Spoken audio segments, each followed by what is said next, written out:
चलिए निमसेट के एक और टॉपर से मिलते हैं, अमित ठाकुर से, जिनका ऑल इंडिया रैंक 841 है। और अमित, सबसे पहले तो आपको 841 रैंक के लिए ढेर सारी शुभकामनाएं। तो अमित, आपका जो इंटायर सक्सेस जर्नी है, किस ढंग से आपने प्रिपरेशन की और किन किन बातों का ध्यान रखा, मैं चाहूँगा वो आप एक्सप्लेन करें। Yes sir. 2023 में मैंने अपना प्रिपरेशन शुरू किया था। तो फर्स्ट ईयर था तो काफ़ी एक्साइटेड भी था और एक्चुअली मैं एंजॉय भी करता था, क्योंकि आपकी क्लासेस में काफ़ी डाउट रहते नहीं थे और काफ़ी स्मूथ क्लासेस जाती थी। जितने भी आपके सेशन होते थे काफ़ी अच्छा लगता था और डाउट तो कभी रहते नहीं थे, पता नहीं क्यों। आपका एक्सप्लेनेशन काफ़ी अच्छा रहता था। तो पूरा साल मैंने अच्छे से नोट्स बनाए और उन नोट्स के भी शॉर्ट नोट्स बनाए एंड में।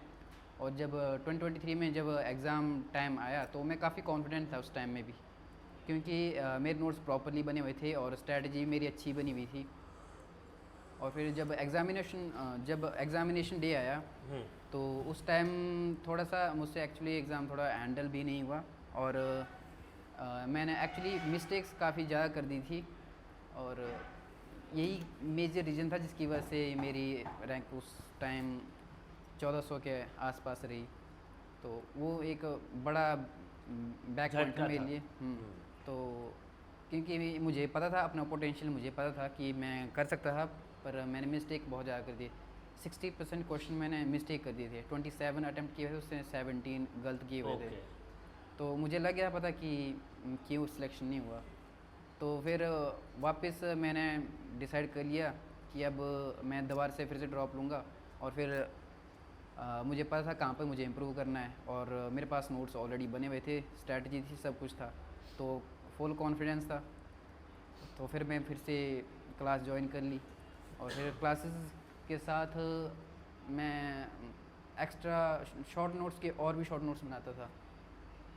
मैंने शॉर्ट नोट्स को इतना शॉर्ट कर दिया था कि 10 पेजेस के शॉर्ट नोट्स को 2 पेजेस में कन्वर्ट कर दिए थे।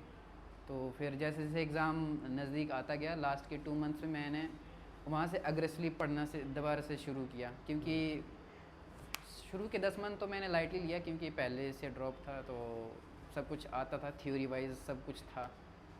तो मेरा फोकस जो था वो लास्ट के 2 मंथ में रहा।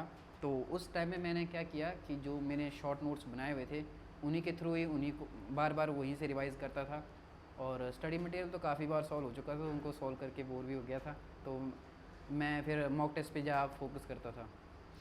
तो मेरा शेड्यूल सिंपल रहता है। मैं दिन में मॉक टेस्ट कुछ छोटे टेस्ट भी होते थे, मैं उनको अच्छे से एनालाइज करता था और फिर नोट्स रिवाइज करता था और फिर शाम के 2 बजे एक मॉक टेस्ट रहता था 2 घंटे का, उसको देता था और उसके बाद उसको प्रॉपर्ली एनालाइज करता था मैं।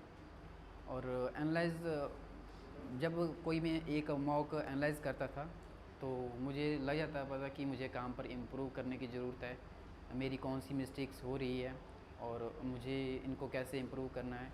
तो समय के साथ साथ मुझे लग गया पता कि मैं अपनी स्ट्रैटेजी और कैसे इम्प्रूव कर सकता था। तो मैंने अपनी स्ट्रैटेजी बिल्डिंग के दौरान पाया कि मुझे अपने एक्यूरेसी को इम्प्रूव करना है। एक्यूरेसी को इम्प्रूव करना है, बेशक मेरे से सवाल कम अटैम्प्ट हो पर एक्यूरेसी ज़्यादा रहे तो काफ़ी अच्छा रहेगा। तो वैसे करते करते मैंने एग्ज़ाम के 1 हफ़्ता पहले अपनी स्ट्रैटेजी बना ली कि कैसे मुझे एग्ज़ाम को हैंडल करना है। और एग्ज़ाम डे पे फिर मैंने उस स्ट्रैटेजी को इम्प्लीमेंट किया। प्रॉपर प्लानिंग थी कि कैसे क्या करना है, क्योंकि एज अ ड्रॉपर हमें थ्योरी तो ऑलरेडी आती थी, पर अगर रैंक अपना इम्प्रूव करना है तो हमें स्ट्रैटेजीज़ बनानी रहती है। तो उन्हीं स्ट्रैटेजीज़ को मैंने इम्प्रूव करने पे ध्यान दिया। और एंड टाइम पे जब मैं फ़ाइनल एग्ज़ाम देने गया वहाँ पर थोड़ा सा पैनिक हुआ एग्ज़ाम में, बट सर की बातें याद आती थी। जब आप पैनिक हो जाओ या आपको लगे कि पेपर टफ है तो आप जो इजी सवाल हैं पहले उनको अटैम्प्ट करें। और मैंने जल्दी से वही अटैम्प्ट किए, थोड़ा पेपर कंट्रोल में रहा और इस तरह से सर की क्लासेस में दी गई सभी एडवाइस टेक्निक्स को मैंने इम्प्लीमेंट किया। तो पेपर काफ़ी अच्छा गया मेरा और मैं अपने रिज़ल्ट से सेटिस्फाइड हूँ। Very good. बेटा आप हिमाचल से हो, तो आप ये बताओ मुझे कि हिमाचल में थोड़ा सा एजुकेशन को लेके कैसा अवेयरनेस है, मतलब माहौल क्या है? तो सर हमारे हिमाचल में कॉम्पिटिटिव उतना एनवायरनमेंट है नहीं, इतना नेशनल एंट्रेंस एग्ज़ाम इतना देते नहीं बच्चे, तो और स्कूल्स में ही पढ़ते हैं और इतना कॉम्पिटिटिव पे इतना ध्यान देते नहीं हैं। हाँ वही एक दिक्कत है, पर आपने एनीवे बहुत अच्छा रिजल्ट लाया। अच्छा अभी बताओ, क्योंकि आपको पता है आपने एक एग्ज़ाम में पैनिक होने का से बहुत गड़बड़ कर दी थी, यस सर। तो आप अपने जूनियर्स को क्या मैसेज देना चाहोगे? जूनियर्स को ये एडवाइस देना चाहूँगा कि सबसे पहले वो अपना थ्योरी सेक्शन ख़त्म करें, जितनी भी थ्योरी है जितनी जल्दी हो सके उतनी जल्दी ख़त्म करें, और उसके बाद मॉक टेस्ट पे काम करें, क्योंकि एग्ज़ाम में क्या रहता है कि आपको नॉलेज कितना, आपकी थ्योरी कितनी है, इस पे ऊपर आपका एग्ज़ाम पेपर परफॉर्मेंस डिपेंड नहीं करता। डिपेंड ये करता है कि आप कैसे पेपर को हैंडल करने वाले हो, आप पेपर में कितना कंफर्टेबल हो, और आप किस सिचुएशन में पेपर को कैसे हैंडल करते हो, ये चीज़ें मैटर करती है। नॉलेज उतना मैटर नहीं करता, नॉलेज तो एक हद तक सभी को आता ही रहता है, आता ही है। तो उसके लिए मॉक टेस्ट के ऊपर ज़्यादा ध्यान देना पड़ता है। बिल्कुल सही बोला अमित, तो आपने काफ़ी अच्छी रैंक अचीव की है। अब आप ऐसे ही NIT में भी जाके अच्छा परफॉर्म करो डेफिनेटली। और अच्छी ग्रो करो। Once again all the best. Thank you.